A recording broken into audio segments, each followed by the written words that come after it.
Hey everyone, तो video start करते हैं। वीडियो में बताने वाला हूँ आप जो कई कमेंट्स मैंने पढ़े थे कि इस उम्मीद best is sufficient for this NEET 2024 and जो अभी क्रैश कोर्स आते हैं क्या हमें वो लेने चाहिए, ये सब आपके डाउट्स थे।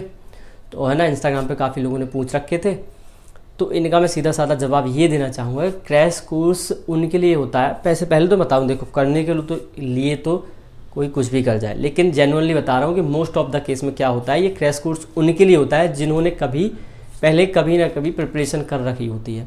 लाइक अपने 11th-12th में थोड़ा बहुत पढ़ रखा होता है, मतलब वो जो होता है ना एस्पिरेंट, वो जीरो पे तो नहीं होता। जीरो पे लाइक उसे हो सकता है चैप्टर के नेम भी पता ना हो, है ना, तो उनके लिए क्रैश कोर्स बेसिकली नहीं है। करने को तो कोई कुछ भी कर चाहे क्रैश कोर्स से कुछ, है ना, लेकिन मैं बेसिकली ये बता रहा हूँ 90% ऑफ द केस क्या होता है कि जिन क्रैश कोर्स उन्हें फ़ायदा दिलाता है या उनका सिलेक्शन कराता है जिन्होंने कुछ ना कुछ पढ़ रखा होता है, उन्हें एटलीस्ट चैप्टर के नाम पता है, उन्हें ये पता है कि किस चीज़ का कैसा वेटेज रहता है, उन्हें थोड़ा मतलब काफ़ी ज़्यादा आइडिया होता है नीट के बारे में, है ना। उनके लिए क्रैश कोर्स एक बूस्टर का काम करता है। जो शुरू से बैच में जुड़े होते हैं जुलाई अगस्त वाले से, उनके लिए वही बैच अच्छा होता है ताकि उनकी उसी रिदम से बना रहे। लेकिन हाँ, जिनके भी मार्क्स पिछली बार कुछ कम रह गए थे सिलेक्शन से, उनके लिए क्रैश कोर्स बहुत बढ़िया होता है अगर वो अभी स्टार्ट करें। अगर हो सके कैसी, मतलब हो सकता है काफ़ी रीज़न हो सकते हैं उनके लेट स्टार्ट करने के, बहुत सारे रीज़न हो सकते हैं। मैं ऐसा नहीं बोलूँगा कि आप, है ना, आप भागते रहे प्रिपरेशन से, नहीं। मैं ये हो सकता है कि आपकी तबीयत सही नहीं हो, है ना, कुछ भी केस हो सकते हैं। तो आपको ध्यान देना है, आपका पिछले साल कुछ कम मार्क्स रहा होगा, तो अगर आपके 50, 100, 150 ऐसे मार्क्स कम थे पिछले साल, तो आपको बहुत सारा कुछ आता था। तो आपको बेसिकली उस क्रैश कोर्स में आपको क्या करना है, मैं ये नहीं बोल रहा हूँ आप अभी जाके क्रैश कोर्स बाय कर लो। ये जिनका डाउट्स था उनके लिए बता रहा हूँ मैं, जो अपने बैच को अच्छे से फॉलो कर रहे हैं, किसी भी इंस्टीट्यूट से पढ़ रहे हैं, अच्छे से अभी तक फॉलो करते जा रहे हैं, टेस्ट दे रहे हैं, सब कर रहे हैं, उनके लिए बिल्कुल ज़रूरत नहीं क्रैश कोर्स की। आप उसी बैच में बने रहें, ये उनकी बता रहा हूँ जो सोच रहे हैं कि क्या आप 4-5 महीने में हम सिलेक्शन ले सकते हैं। तो पहले बात तो आपको मतलब बेसिक आइडिया होना ही चाहिए, इतना तो यार जेन्युइन है, क्यों ही झूठ बोलूँ मैं, है ना। और बाकी वो क्रैश कोर्स आपको ऐसे हेल्प करेगा कि आपको उसमें, क्रैश कोर्स में क्या होगा ना, आपको सेल्फ स्टडी पर बहुत ज़्यादा ध्यान देना होगा, है ना, क्योंकि क्रैश कोर्स में थोड़ा सा कंसाइज करके पढ़ाएंगे आपको, थोड़ा मतलब आपको लगेगा कि क्वेश्चन प्रैक्टिस। अब देखो ऑब्वियसली बात है, जहाँ 12-12 लेक्चर लग रहे हैं उनमें क्वेश्चन प्रैक्टिस ज़्यादा हो रही होगी, आपके में थोड़ा कम हो रही होगी क्योंकि आपका क्रैश कोर्स है, उन्हें भी शॉर्ट ऑफ द टाइम में निपटाना है वो। तो आपको अपने टेस्ट जो हो रहे हैं ना, DPP जो आ रही हैं, इन पर बहुत ज़्यादा ध्यान देना पड़ेगा। लाइक आपको फिर जो 4-5 महीने ऐसे निकालने होंगे कि आपको सब त्यागना पड़ेगा। इधर सोशल मीडिया, आपका घूमना फिरना, आपका रिलेशनशिप भी हो सकता है, आपकी बहुत ज़्यादा गहरी दोस्ती यारी में घूमना, ये सब हो सकता है ना। लेकिन हाँ, जब उस 5 महीने के बाद जब रिज़ल्ट दे के निकलोगे ना, सारी चीज़ वापस आ जाएंगी, है ना। लेकिन ध्यान ये रखना कि ये 5 महीने जैसा पहले दिन से स्टार्ट करो ना, वैसे ही लास्ट दिन ख़त्म होना चाहिए। ये ऐसा वाला सिनेरियो होना चाहिए, क्योंकि आप खुद सोचो कि अगर आपको उस 1 साल, 2 साल, 3 साल प्रिपरेशन करने वाले एस्पिरेंट को पीछे छोड़ना है, तो उसके लिए क्या करना पड़ेगा, इन 5 महीनों में वैसी मेहनत करनी होगी जो उस 1-2 साल के बराबर हो जाए, है ना। आपको बेसिक आइडिया तो होगा तभी आप क्रैश कोर्स ले रहे हो, आपको चैप्टर्स के नेम पता होंगे, आपको थोड़ा रफ आइडिया तो होगा ही होगा कैसा नीट में पूछा जाता है, और यही पढ़ना है। क्रैश कोर्स में भी यही पढ़ाया जाता है कि नीट में कैसे पूछा जा रहा है ना, उसमें कंसाइज वे में पढ़ाया जा रहा है। अगर आप उसको भी स्किप करोगे तो वो नहीं चलेगा। आपको एटलीस्ट उसके सारे लेक्चर देखने होंगे, आपको DPPs लगानी होंगी, टेस्ट लगाने होंगे। टेस्ट तो मस्ट हैं, टेस्ट आपको लगाने ही होंगे अगर आप क्रैश कोर्स में ज्वाइन हो रहे हो, और उसकी DPPs, है ना। ज़्यादा आपको भटकना नहीं है, ये सब कुछ नहीं है। आपके पास 4-5 महीने बचे हुए हैं। ये बात मैं शुरू में ही बता रखी थी कि जो चीज़ करना है 1 से 2 बार करना। इधर ये कोई आपकी बुक हो सकती है, कोई आपके मॉड्यूल भी हो सकते हैं, है ना, आपकी DPP हो सकते हैं, आपके टेस्ट तो देखो, टेस्ट तो लगाना ही लगाना है।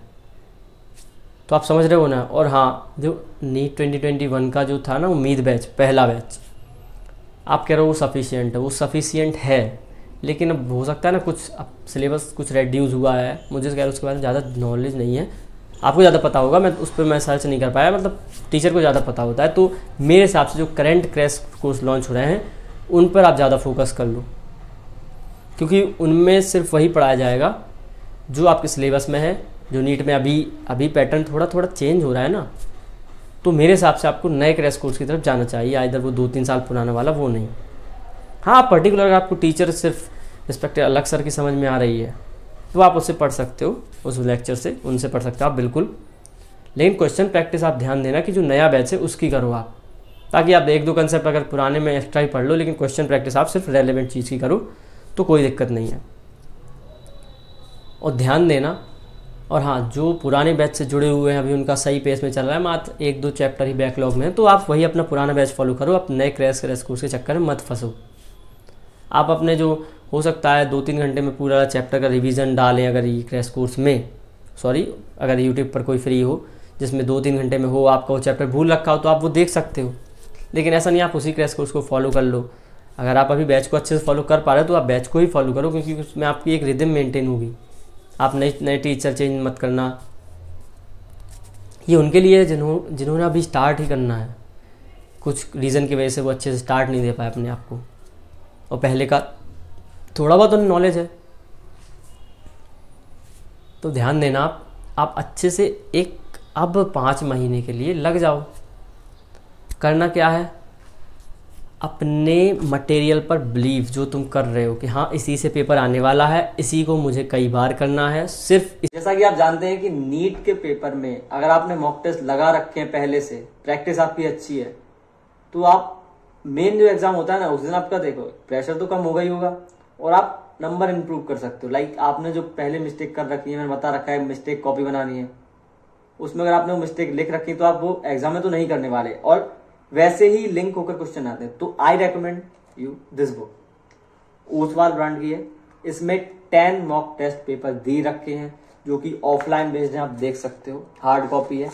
एंड आप OMR में गलती मत करो, तो इसमें पीछे OMR प्रैक्टिस के लिए भी दी गई है, इसको आप चेकआउट कर सकते हो, लिंक डिस्क्रिप्शन में है। अदर ऑप्शन तो आप इसको ऐसा नहीं इसी को बाय करना है आपको, अगर आपके पास पहले से है कोई तो नहीं बाय करना है, अगर नहीं है तो आई रेकमेंड, ये वाकई में अच्छी बुक है। इसमें वैलिड क्वेश्चन है, नए पैटर्न पर क्वेश्चन है जो भी NMC ने सिलेबस दिया था। मतलब 2-3 महीने किसी को अच्छे से फॉलो कर लेते हो, किसी को भी टीचर को अच्छे से फॉलो कर लेते हो, टीचर की बातों को फॉलो कर लेते हो, तो आपको किसी की भी गाइडेंस की जरूरत नहीं होती आगे टीचर के अलावा, क्योंकि आप फिर अपनी गाइडेंस खुद निकालने लगते हो कि हाँ ये चीज़ अब मुझे करनी है, अब मैं ये टेस्ट को ऐसे इंप्रूव करूँगा, अब मैं टेस्ट के मार्क्स ऐसे इंप्रूव कर रहा हूँ, अब मैं ये लेक्चर नहीं देखता हूँ, मैं इसकी DP पे लगाता हूँ, मतलब आप खुद करने लगोगे। लेकिन जिन्होंने शुरू से फॉलो नहीं किया था, थोड़ा लेट फॉलो किया था या अभी कर रहे हैं, तो उन्हें देखना होगा कि अब मुझे कैसे कैसे जाना है। तो अभी सब आपके लिए सबसे ज़्यादा ज़रूरी, आपके लेक्चर तो हैं ही, जो बिल्कुल समझ रहे हो, जो फर्स्ट टाइम जिसने प्रिपरेशन की उसको लेक्चर तो ज़्यादा ज़रूरी है ही। जिन्होंने पहले कभी पढ़ रखा था, कुछ मार्क्स इस बार छोड़े हैं, तो उनके लिए वही है कि पहले DPP लगाओ, DPP अगर आपसे नहीं बन रही तब जाके लेक्चर देखो। और टेस्ट को छोड़ना किसी को भी नहीं है, चाहे है ना कोई भी हो आप, चाहे आप नई प्रिपरेशन स्टार्ट की हो आपने, चाहे पहले का पढ़ रखा हो। और जो पुराने चैप्टर हो रखे हो उनको एक संडे का जैसे दिन होता है ना, उस दिन को टेस्ट एनालिसिस एंड टेस्ट देने के बाद आपको अपने पुराने चैप्टर रिवीजन करने हैं। और जो हर संडे आपका अगर टेस्ट हो रहा हो तो आपको देखना है कि इस संडे अगर पुराने चैप्टर आ रहे हैं तो बहुत बढ़िया है, उसी में आपके टेस्ट में रिवीजन हो जाएगा। लेकिन अगर इस संडे आपके नए चैप्टर ही आए हैं जो चल रहे हैं, तो आपको ध्यान रखना होगा कि मंडे ट्यूसडेज हर दिन को 1 से 2 घंटा आप पुराने चैप्टर्स को दे रहे हो, है ना। बायोलॉजी ध्यान से पढ़ना, सुबह उठ के पढ़ सकते हो, सुबह उठ के जल्दी याद होता है, आधा से 1 घंटा दे दो मतलब NCERT पढ़ने में, ताकि आपको बायोलॉजी भूले ना। वो 360 मार्क्स जो है ना, उनमें ट्राई करो 340 प्लस का एकदम। और जो अपना कट ऑफ ही देख रहे हैं ना, ये भी बहुत ज़रूरी बात है कि आप किस स्टेट से बिलोंग करते हो, है ना। आप किस स्टेट से बिलोंग करते हो, आपको कितना सेफ मार्क्स है, आपको कौन सा कॉलेज चाहिए, उससे आपको कितने मार्क्स चाहिए। पहले एक सेफ मार्क्स में आ जाओ कि इतने मार्क्स में मेरा सिलेक्शन हो जाएगा, फिर थोड़े और मार्क्स के लिए रन करो।